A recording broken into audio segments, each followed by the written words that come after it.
following program on Derana 24 is classified for general audience. It is intended for all ages. It contains little or no violence, no strong language, and little or no sexual dialogue or situations.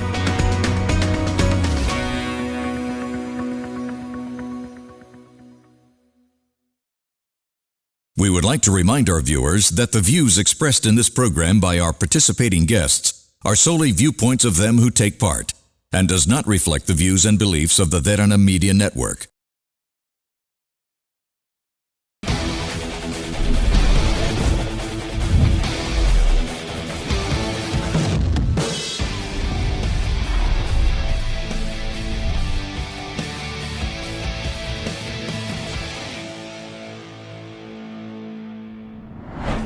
Welcome down to Gen XYZ right here on Derana 24. Well, today we're going to talk about something very essential. This has been a subject we've had and covered in many episodes of Gen XYZ as well, but it still seems to be an issue amongst the youth. It's to do with your mentality, mental health. This has been a conversation on and on and on, but yet there's no solution to it. Well, today we give you a little bit of a different twist as well on this particular subject, bringing together 3 amazing individuals, females by the way, in a variety of fields when it comes to industry and so much more as well, and how they sort of have their own take on what mental health is, how do they navigate certain things as well, and that's exactly why we've actually got them on board today to talk about it as well. On my left, I've actually got Nimithya, who's a professional psychologist by the way, and we've got Amin there as well, who's a working professional in the managerial industry, and on that end, we've actually got Anujana, who's obviously an IT student, who's also definitely experienced all of these things, and that's why we want to take a take on all of their ideations as well when it comes to mental health. Well, obviously, my first question is going to go to you guys. So thank you so much once again for coming on board today to talk about this very important subject. Now, when we talk about mental health, right? If you talked about this entire thing, back in the day, let's say the 70s, 80s, 90s, people used to be like, yeah, we went through the same thing as well, but like we didn't do anything about it. We had self-control. We just threw it away and we did our life. But today, we have the same feelings, same exact thoughts, but it's such a taboo thing. It's like, why? Just slap yourself around and just go ahead as to what you have to do. Why is this? Why is it like this? Yeah. Right. So I think even back in the days also we had the same issues, right? Few things according to my understanding, because now we have social media. So basically we know what's happening in the next home, right? Even if something happened in another country, we know that. Back in the days, I don't think my grandmother would got to know about what happened maybe in some other country or maybe in another city. But now we know this person suicide, in this school this incident happened. So that is cognitively available for us. We know the facts. And the other thing also, now if you take the stats, back in the day suicide rate was high. So it was high back in the day? It was high. Okay. Because now it has gone down with the stats, with the research, it has gone down. Actual stats, it's high back in the days. Okay. But now we know about this. And also if you talk about, we'll say, domestic violence, it was not a problem back in the days.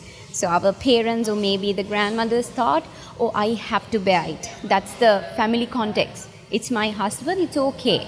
This is normal. But now, our generation, we know it's not normal. Even if you're my husband, you can't raise the hand. Even if you're my boyfriend, you can't put me down. But back in the days, they thought, oh, this is love. So they didn't have that knowledge maybe, but now the generation, I'm sure everybody knows what is depression. Yeah. Everyone knows what is this. So that's why the problem is, I think, because we know. I don't see it's a problem. I think it's something good because you would know what to do afterwards, no? Then that's the issue. So have you had people come to you? Obviously, you're a professional psychologist, right? People that come to you. Do you categorize them mainly to be like the older generation, or would you categorize them to be the youth of Sri Lanka? The people who are coming to me, mainly it's the youth actually. Is mainly the youth? Mainly the youth, yeah. So there's a less percentage that the matured people or the older people are coming, but mainly the youth. Okay. And what are the problems did they actually come to you, obviously? What are these problems that they talk to you about? Right. So mainly I think it's about the common issues that we have. If I go with the clinical terms, it's depression, anxiety, and also we see many issues with inattention. We call it ADHD sometimes, but they might not meet the diagnosis as ADHD, but they have inattention issues, right? And the other thing is we see something related to OCD, obsessive compulsive disorder. So that's very common these days. I think this is coming, why it's very visible with the youth now, it's because our parents, that generation had certain things, and now the product of that generation is going through that. You get what I'm saying? Yeah. I think that's why it's very common why people have depression, anxiety, OCD, because the parenting matters end of the day. I'm not trying to put the blame on the parents now, but it's very common. When you see the childhood, when you see what has happened, there's some link to the parenting end of the day. So I think that's the main thing that I see in my practice. So yeah. Okay, that's very interesting that you mentioned that, right? Because the parents are at fault, basically. That's what you're saying, okay? No, but there is something that is very important there, right? But because I think from what you mentioned, all of these problems, whether even certain people that may have like issues with their paternal side of things or your maternal side of things, they tend to sort of grow into their teenagehood, and that void of their parents not being there or whatnot, or showing that kind of love, it affects them, and it's literally what causes the depression and everything. So is this a real thing, or is it something that you sort of like fathom in your mind and be like, oh no, I'm just weird, that's why this is there? No, it's actually real. Like when you check why, now we can't say why a person get mental illness. There can be different reasons, social, cognitive, or maybe biological reasons. So, but when you talk to someone, you see, okay, I didn't get the love I wanted from my mother. So I was looking for a mother figure. So I got attached to this person, and she broke my heart. And now I don't want to get into a relationship. Like, we see very common patterns with the people. I'm not saying everyone has the same thing, but end of the day, you can put them into one box. It's unique. People are unique, but it's rooting to one reason maybe, end of the day, like parenting. Or maybe their values and beliefs coming from the school or the society that they are living in. So it's actually interesting when you see the pattern, but we have to break it. So okay, that's very interesting that you mentioned that. I mean, let's throw the question to you, right? Obviously, you sort of do like a managerial position as well, and you deal with quite a lot of people, right? With different agendas. Some people might be of different calibers and so much more. Now, she mentioned something very interesting, right, in terms of them having voids in their lives, whether it be paternal, maternal, right? So that sort of leads them to, be these weird people or have these stem depression and so forth. What is your take in terms of, experiencing with so many people that you actually work around as well? Yeah, so in my understanding, what I feel like is people come from different backgrounds, and I might have to associate every one of them to get my work done, to do all the things that I have to do in my work life. So first of all, I try to understand if someone is trying to be, trying to put out their mental stress out of the work that we're doing, I might be able to detect that person because he's be acting in a weird way. And I would be saying to myself, okay, this person might be having something back in their heads, maybe having problems. So I try to understand what the background they're coming from and try to deal with it in a very neutral way, because we can't be judging people because we don't know what goes in their lives. So that's sort of how I deal with those kind of people. But how do you, okay, let's say someone comes and takes their stress out on you. How does that affect you mentally?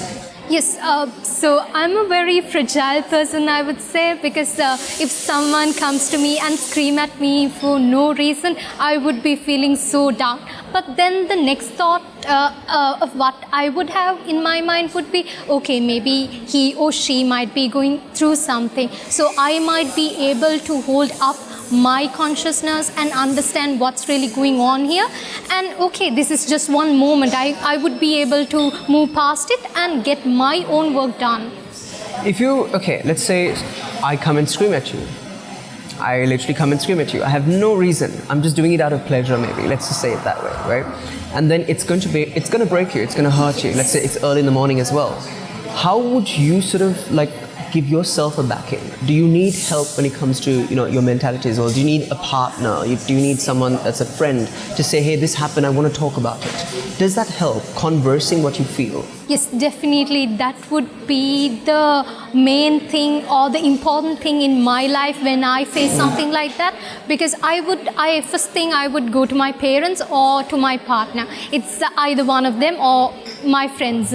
So it's really important to put it out as to how we feel, because that would let me put out my thoughts and not get stuck in that stressful feeling or be stuck in that one incident. So it's very important that you put your thoughts out, because I feel like that would help you to regain your energy and calm out that stress.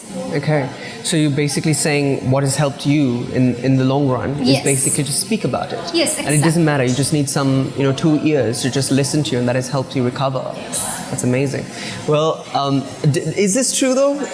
We'll ask the professional, right? Is it true? Well, it's like she said, it's different to person, right? How we handle certain things might be different. Maybe her supporting system is very strong at the moment, but the people who are coming to us, mainly they're impacted by their supporting system, right? Say that I'm going to talk to my husband, he's rejecting me, or he's not hearing me out. So that impacts me. Then I will be like, oh, he's the only one who was there to listen to me, and he's also not there. So I feel helpless afterward, no? So what you can do is afterward, seek support from a therapist or see the professional support. So that, like she said, she might be venting out to the partner or the parents, like she will be putting it out. But there are people who doesn't have that support system, who cannot trust because they have tried it before, but they have failed. The other people have not supported. So in a system like that, in a place like that, we might have to go into the next stage. It's not always the supporting system. If you have it, good. But sometimes there are very personal things that we can tell the supporting system as well. Is this true? Okay, so I recently, had a conversation with someone, and then, they gave me very, very good advice. Right? This advice was the fact that I think when we're in relationships, because a lot of the youth members, especially whether you're going into university, working, whatever it is, they get into relationships. And that's okay, that's normal, and that's what's supposed to happen. That's the age as well. But when they get into relationships, what happens is that partner becomes their entire life. So if they want to vent about something, they go to that partner. If they want to go in an adventure, they go to that partner. If they're going through, the time of the month, okay, females, I'm specifically speaking, they go to and then the guy is like, how much can I give? How much can I be there for you, right? I'm speaking in terms of my basic things, because I can speak as a guy, And then what happens is when the guy is not able to fulfill that or fulfill this or be that travel partner or be that venting partner, then female sort of like is hampered, and then that leads into trauma, that boils down into fighting, that boils down into like depression and so forth. So what is the key? I think rather you can call it an equation, right? For anyone in a relationship, how can they sort of like manage their situation and not make their partner their entire life? Because they're not going to be your friend, they're not going to be it's not all of it, they can't be that. I feel you. I feel you. Right, it's like this. I would say it's not gonna be a huge burden if you know the love language, right? Sometimes you say, if my love language is something like touching and all, maybe just a hug would do for the day. So the guy doesn't have to think and say, oh, I have to be there, I have to talk to her, I have to get gifts. No, it's not. It's all about understanding the love language. So it's not going to be that difficult or that tiring. If you feel like it's tiring, it's constant, oh my God, listening to this, and it's going to impact my day as well. So maybe there's a misunderstanding about the love language. You get what I'm saying? So if she's a person who would like more gifts and all, just a matter of sending a rose sometimes. That would mean the world to her. So you don't have to be there, message all the time. But if someone who's But like... that's what's expected. Do you know, if you get what I mean? Yeah, like being there constantly is... oh my God. I feel you. No. Yeah, I get it. It's all about how you understand the partner, right? How you discuss your limitations. And also growing together. That's my concept. It's like you grew up too, I'm growing up. So it doesn't mean that I'm depending on you and you're depending on me. But it's like this. This is a challenging thing because your bond gets strong the more you get attached, the more you share things, right? And at the same time, it can be a burden for the other person as well, especially for a male. It can be a lot of work, no? And then constant asking. If it's not gonna be in a healthy way, it's not normal. Something is going on with someone. Yeah. Maybe the other person might be having actually clinical depression. Right? So maybe having anxiety or maybe having that anxious attachment. So constant, you have to give reassurance, you have to provide assurance that I'm gonna be there, I'm there. And like, that message needs to be there. No? Affirmation. Yes. Yeah. So then maybe the other person is looking for that due to something happened in their past, previous relationship. Maybe the guy has cheated on her. Or maybe the guy might have left her without any message or any reason. So is it healthy, for an example, let's say anyone, even in her case, right? Because she has a good support system. So is it okay if you go have like that support system of like, say, 5 people, and if you want to vent, she goes through a bad day, she goes straight to that friend, and that friend is willing to listen because that friend is good with that skill. When she wants to basically, hang out or go on a little adventure, she goes to friend number 2 because that friend loves to do that. So is that okay to have that amalgamation as a support system? of course, yes, Yeah. that is fine. We would recommend to have that, but then we are not advising to get advice from the people. In the sense, friends might be looking at their perspective. Even in counseling or psychotherapy, we don't advise people what to do. We bring them into a place where they see their world to get a better decision for themselves. But in friendships, we don't say that. Because if my friend comes and tells me as a friend, even though I'm a psychologist, oh, my husband did that, I will get mad. Because that's my friend. So I will be seeing the thing as the friend's perspective only. We are not going to say, oh, let's see his side of the story too. No. Right. That part will be coming even from me in a few minutes later. Okay. So I would say, because most of the time, a normal people who doesn't do therapy or counseling might not have that understanding. So they will be giving advices based on their life experiences, no? So in that time, it can be not right for you. That's where we have to be crucial. But having a support system is really good, and you have to have it. I mean, it's very essential that we actually spoke about this because I think a lot of these depressive cases and everything stems from relationships, right? So thank you very much once again for joining us. And I have a very important question to go right into the youth that's actually the ones who are suffering from this as well as an outcome. Well, we'll have a little conversation on this, but until then, we're going to jump into a short commercial break.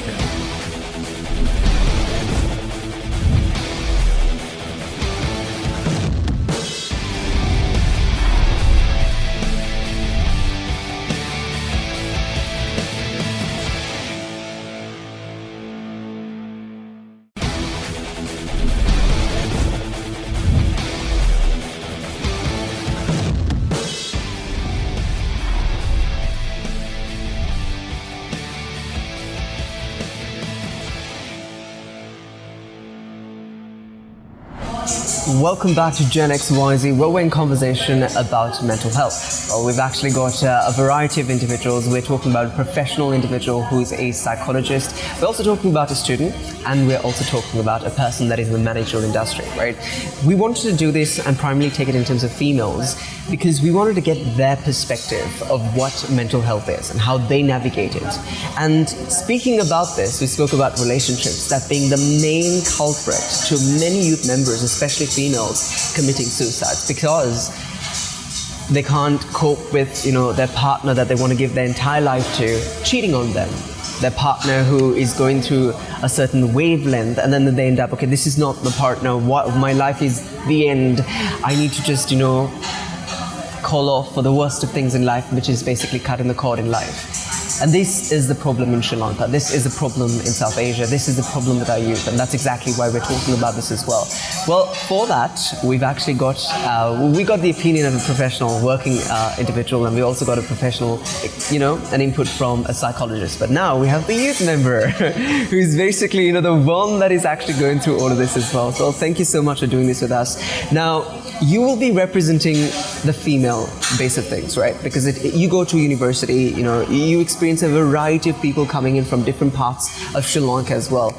And what, in your opinion, do you think is your main biggest thing that you find your friends, your colleagues, and so many others as well, that suffer depression, going into mental health issues, and then eventually, going to the worst of things in terms of, committing suicide, which is a very, very harsh thing. What is it? I feel like it's the need to meet the expectations which they have to set up to, they have to meet the expectations they are given to by their support system or wherever they grew up from. For example, like you said, we always get the statement that we push through this, so you have to do it too. But the circumstances can be different, right? The adult generation, the way they push through the things can be different than how we push through it. We might be going through different circumstances, so we can't really compare how they went through it and how we go through it. So I feel like the pressure to meet the expectations, but in a different background, with different people around, the way people think is different. So that is what give people the hardship to go through it and to figure life out. So, yeah. Okay. So have you experienced, depression? Have you experienced this factorial of, maybe having crossed minds of committing suicide? I feel like I've handled stress a lot because I went to school around 2 years early, so I had to figure things out by a very young age. So because of that now, at the beginning of this year, I was handling 2 degrees while doing while doing a few extracurricular activities as well. So at that point, it was very stressful and I didn't know how to manage everything. So for me, I felt like one thing which I do a lot is I talk to, it can be a friend. I just talk. I just don't expect them to give me a good advice or reply. I just need a person to listen. So I just talk to whoever will sit next to me. I'll just tell them what I'm doing right now and all. So that gives me an understanding on what I am right now, what I'm doing right now. So yeah, I feel like in terms of stress, the expectations set on the youth is very high compared. It can depend, but yeah, in terms of meeting the expectations at a young age, because we are the ones who have to go through it, right? It's not the people who ask us to achieve this, it is us who go through it. Yeah. So, yeah. Do you also feel the fact that you have to do it because of the expectation? For an example, I think this is stemmed from school. It's like the main thing is if you don't study, if you don't pass, you're going to become a kunukara. Yeah. That's the thing that comes in, that's instilled in your mind. And is it that fear, that the fact that if you fail even a little bit in your academic career, that's the end of your life? Is that what it's causing, or? I feel like it can depend, but in most cases that can be a reason why so many students end up forcing themselves to get into studies to somehow get the grades up, but their passion might be different, right? Not everyone, for example, if you take the O-level, A-level syllabus, my mindset, my passion might be different from what's there in the content. If we take, for example, the field I'm studying in, IT, the syllabus content we have is just framed into one set of syllabus which the entire class has to study. But the field I like to study, maybe it can be designing or something, that can be different, and that's what I like. But we are not, like, if we are not given that chance, we feel stressed to study something which we do not like. So that, but still we are expected to get that degree, do the assignments, like somehow. So that forces us to do something we do not like. So I'm talking in terms of studies. So I feel like... Have you gone through depression? Depression, yeah, yes, because for me, I was always the youngest in the class. Right. So at those times, for me, I felt like all my classmates are elder than me. So it was a bit hard to have that friendship bonding, because in my head, I always had it as their sisters and brothers who are elder.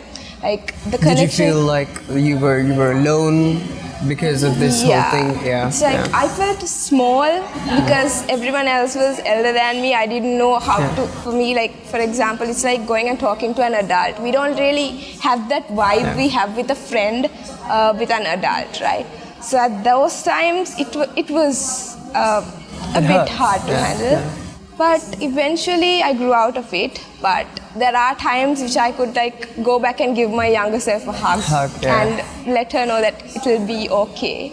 So, Did, in the moments that you felt small, did you cry? Very much.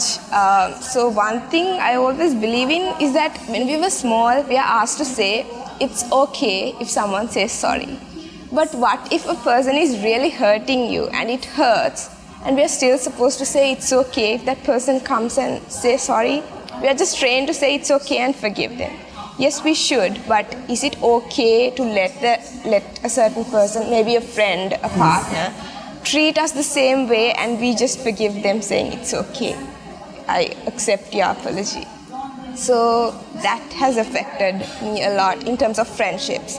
So, yeah. I mean, it's very, very insightful, I think, because, it's the moments that we actually feel very small, alone, those are the moments that you actually feel hurt as well, right?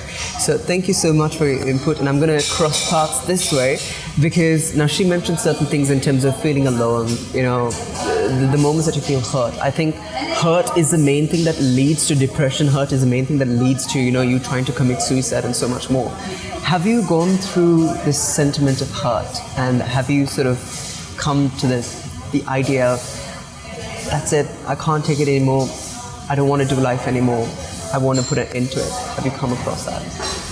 Hurt, definitely yes, but put an end to it might not, because I'm not like her, because I'm a very introverted kind of person where I do not talk with people that much, but I have this close set of friends and people that I talk to.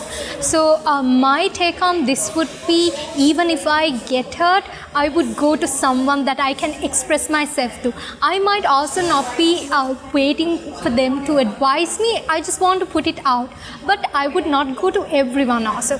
So when something happens that hurts me, or when someone screams me, or whatever happened in my corporate life, I would just be, I might go to the washroom and cry myself and try to put it out and get it out of my body, because it makes me feel so light, and it would help me to go on to my desk and continue what I started earlier. So I might not be a person who would feel like I should put an end to this, but when I get hurt or when I feel stressed, I have come across points where I felt like, okay, this is it now. I want to go home and get relaxed and get refreshed and come back and do this. But I might not feel like I should put an end to this, like, in a very harsh way. Okay, all right. I mean, that's interesting, because I think, what you mentioned there, I think from both of you mentioned, is in terms of crying it out. I have found that crying, personally, as a guy, we find crying the worst thing, because when we cry, we can't get out of it. We just go down and deeper and deeper and deeper. But then apparently for a female, it's very different. The second that they cry, they're empowered by it. Evolve from it. Can you explain the scientific aspect of this? Because crying is a very important tool maybe for females, but not really for a guy, I would say, because it brings us down. Okay? But what do you have to say with this regard? Well, first of all, I don't think crying brings a guy down. I think it's the belief that the society has created in our head, right? So we think, oh, if I'm a man, crying is not manly. But no, the scientific thing happen in the body for the guy and the girl in the same way, right? So it's you release some hormones, you feel better. So that's a simple term, right? It happens for you. Try it out. And just try it. I have tried it.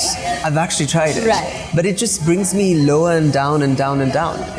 I don't know if it's biological, but it just brings you down and down and down. What do you mean it brings you down? It Like just how? makes you want to cry more, makes you more depressive. It makes you just rethink about your life. Like, why am I here? Like, why do I have to do this anymore? I just want to cut it off and, like, you know, do the worst of things in life. Like, that's the reality. So that means that there are a lot of unresolved conflicts inside. Yes, that you all haven't of that dealt. comes up when yeah. you exactly, yeah. So the men are trying to keep everything inside and show, oh, I'm a man, you know, I have everything together. But inside them may be having a lot of issues, burning, and you know, for girls, we cry it out, we scream, and we might just put it out, and then it's over for us maybe. Guys are not doing it. That's why when you cry, you feel down. Yeah. If you have been crying as a child also, it can't be this difficult. You get what I'm saying? Because even now, I was telling this recently also in a forum, I can't remember. One of my aunt was like, I have a baby, okay, 5-month-old, and then he was crying. He was screaming literally, not crying. My aunt was like, oh, you know, boys don't cry, you know. You're not crying. I was like, no, crying makes him a human. You know, let him cry. It's okay. So this is the thought pattern the previous generation has created with us. You know, that's how even though you cry, you don't feel better because you know, oh, as a man, I'm supposed to keep everything together. That's the belief. But inside your body, it's the same response. Same as a female. So yeah. Okay. Scientifically, it's the same. Scientifically, it's the same. Okay. So we'll talk a little bit more in terms of, you know, mental health as well on the other side, because it's very essential that we talk about this, you know.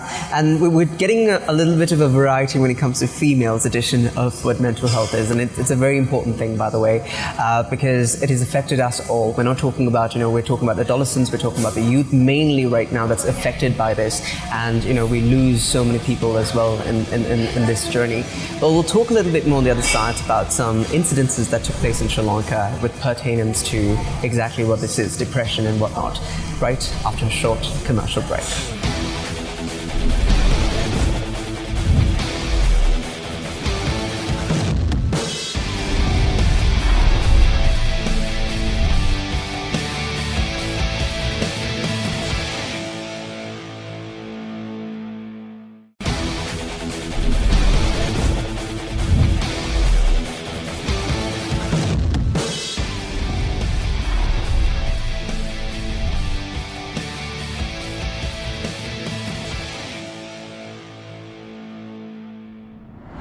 Welcome back to Gen XYZ. Well, we're in conversation about something very, very essential, right? We're talking about mental health, but a female edition in different varieties. We're talking about a professional who is actually working in the industry, and we're also talking about a psychologist, and we're also talking about a youth member that really, you know, faces these situations when it comes to peer pressure, depression, and whatnot, right? So we actually conversed a little bit in terms of all of these things in a nutshell, but I think something very essential that was brought up was in terms of, you know, when you have a lot of hurt inbuilt in your system, you want to get rid of that hurt. And when you want to get rid of that hurt, you'd find all sorts of unique ways and creative ways of getting rid of that hurt. And that also curtails to harming yourself, hurting yourself in varieties and ways that you can't, it sort of shocks you as well if you're looking at it on a third-person basis. But that is what a mechanism or a tactic, you'd call it, you know, of dealing with the situation. So I'm going to throw that question to you, because you mentioned specifically in terms of, you know, where you have to live up to your family, live up to what being a role model is all about in your family. And if you fail, it's a lot that you're going through. Peer pressure is a real thing when it comes to, you know, a youth member. How do you deal with this? And tell us exactly what you wanted to say, you know, in terms of facing that and having to experience to harm yourself and so forth. So one thing I do is I write a lot. I have a diary, so I write a lot. Like I write everything. So in a way it helps me to like process what I have and all. And the other thing is, like I said before, I talk. Like whoever is next to me, hey, you want to hear about my story, and I just talk. But it also has to be a person who is willing to sit and listen. So apart from that, the extracurricular, I'm a lot into... Anujana, Yes. can you tell us exactly now, how is it and why is it that you face peer pressure? Personally, tell us exactly. And what are the things that happen in your mind when you feel that peer pressure? It feels like the need to fit in because everyone else... To feel you feel like you'll be normal if you fit into how everyone else is. Like there are different trends which come up, so then it gives you a pressure to like be like everyone else, or else you'll feel lonely, or else the fear that they might not accept you for who you are if you do not try to fit in with them. So I feel like that's where the pressure is created.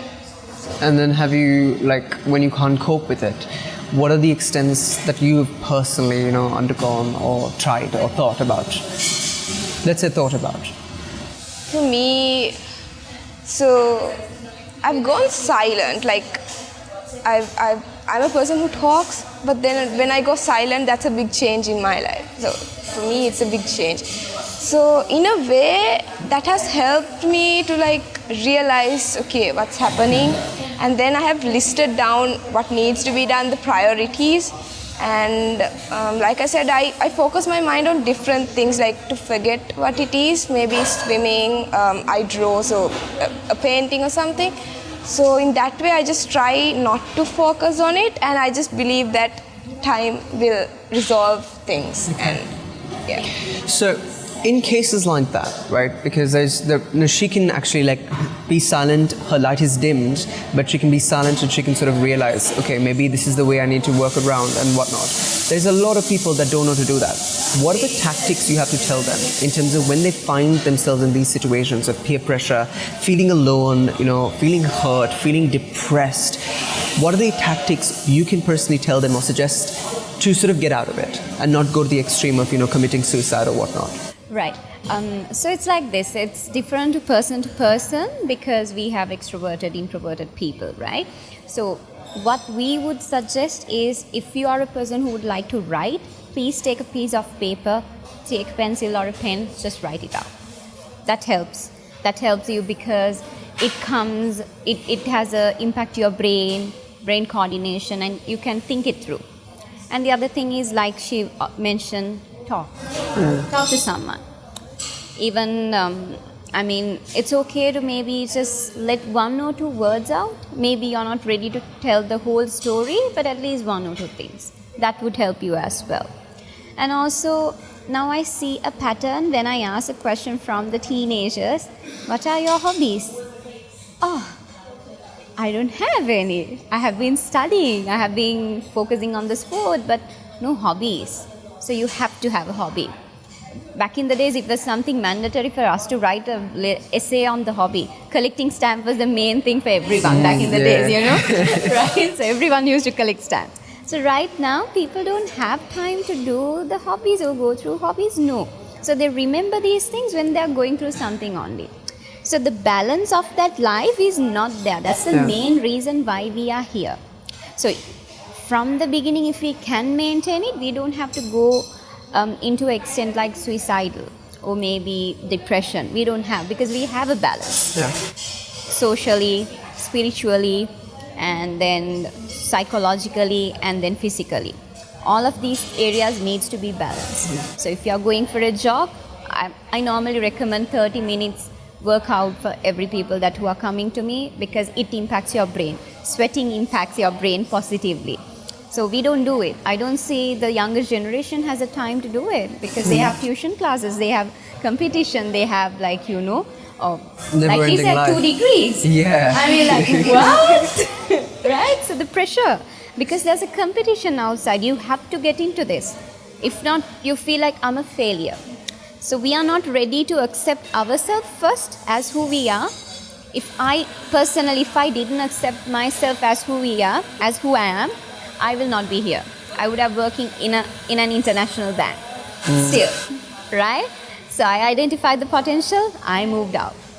So you have to accept and you have to work for it. But that difference between accepting and moving on to what you really want to do is the challenge. So at that time you might feel depressed, or you might feel I don't have support, or that's where you have to be strong. That's where it's okay to get a life coach. You don't have to come for a psychologist always.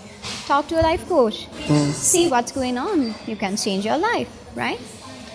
You don't have to go to depression. You don't have to get anxiety. But again, the pressure, if the pressure is coming from the parents, from your family, it's a constant thing you have to deal with 24/7. No? So you have to voice it out. Look here. This is not what I want. I'm not this. I'm not ready to be a doctor. I want to be an artist. So what? They are not ready to voice it out because the pressure is so high. So I would say this is not just writing it out sometimes. It's all about changing your whole life, changing your personality, and coming out as who you are would support you. Yeah. It's a big step, but my way is addressing the root cause. So I would be telling you to do that rather than writing it. Writing it's more like managing the symptoms of whatever you are going through, but root cause address needs to happen. So that's the difficulty, but that's what you have to do at that time. Okay, wonderful. Wow. I think something else that I want to cover as well is in terms of, you are a mom, and you've experienced life in certain realms of things and so forth. I think something that the youth has to follow and use is basically, contraceptive pills, contraceptive mechanisms and so forth. Males don't take it because there's nothing that's manufactured for males to take, unfortunately or fortunately, I don't know what it is, but females actually have to. They're usually the ones who actually, have to consume these pills and so forth. Do these have effects onto your mental health as well? Because I know it deeply has some sort of hormonal issue or an effect. Does it affect your, mental health, depression, so forth? Yes, it does, because this area hasn't been covered actually in an open forum. So we encourage people to go for contraception method even after having a child, but the OCPs, oral methods, can worse your depression. It can worsen your depression. Yes. Does it cause depression? Could it be a factor that causes depression? I don't think it's the only reason, but Okay. it can impact negatively. So, there's this emergency pill. Everybody knows, I think, right? So it's okay to take it, but that has an impact to your chemicals in the brain too. So it impacts your hormones, it impacts your mood. But this area we don't talk about outside. It's not very, out there. Maybe people don't know much about it. So yes, for your answer, yes, it does impact negatively. And some doctors are not even recommending oral contraception methods if you have anxiety, depression, or something like that. So there are other methods that you can go for. IUDs are there. So that doesn't have a huge impact. So a professional doctor, a medical doctor would recommend you what's best. If you tell them, I have depression too, I have anxiety too. But if you're not telling that, they might recommend you the OCPs, and then it can worse the situation. So that's how it is. Well, as interesting as that is, very important, by the way, in terms of the female aspect of things, I think something else that I want to cover as well is in terms of recent events that actually took place in Colombo. We're talking about, youth members that actually, cut the cord in life in iconic places in the country, right? Iconic buildings and whatnot. I'm going to throw the question to you specifically because I want to, a take from a very different kind of perspective of things as well as to what you would think about this, right? We know what we're talking about, and it happened because of very important issues of them not being able to sort of understand, okay, this is what life is, this is how I need to navigate it, they don't know it, and then they sort of cut the life very short. As students, as kids, as youth members, when you heard about this, what was your initial thought about it? So first I thought, okay, what a waste of life. Why could they have come up with something that they could cope up with, or maybe try to find something else to deal with this issue? So that was my first thought.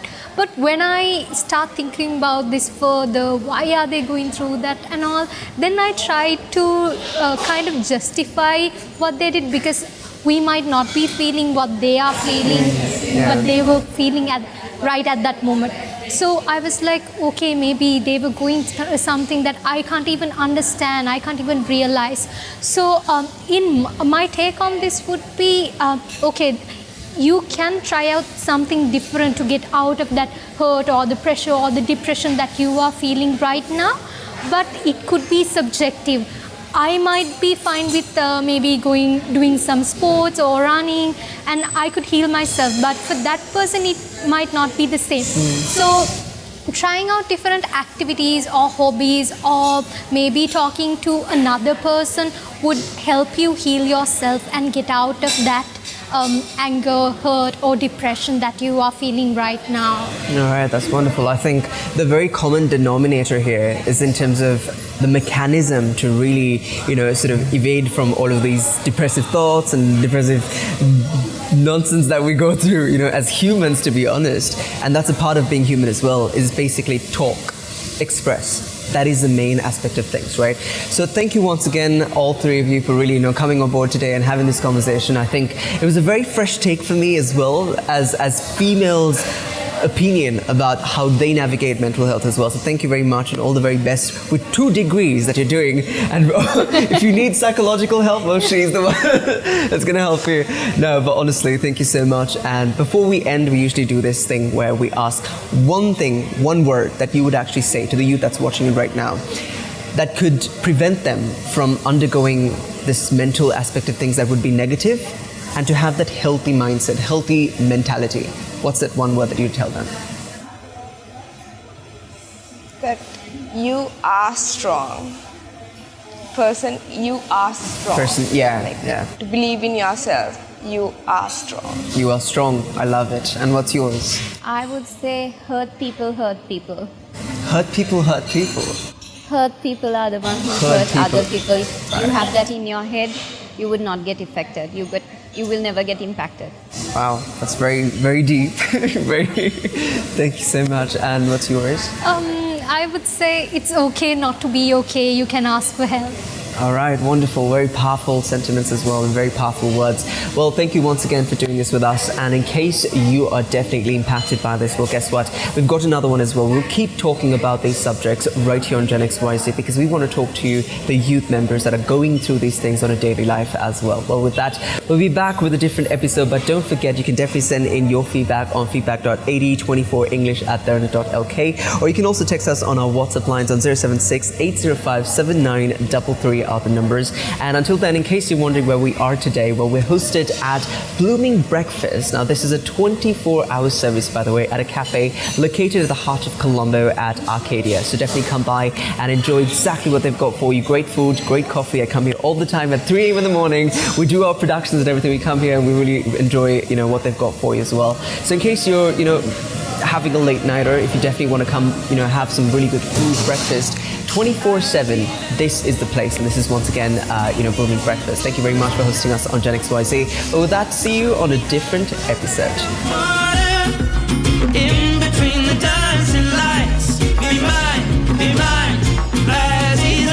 I wanna be nowhere but here with you now. I wanna be one in this space. I wanna be tangled and wrapped in your cloud. I wanna be close to your face. Tomorrow can wait, freezing time in this place till the sun is awake. Feel like a magnet on me. I don't care what they say, we can do it our way. And if love's just a game, come and play. As easy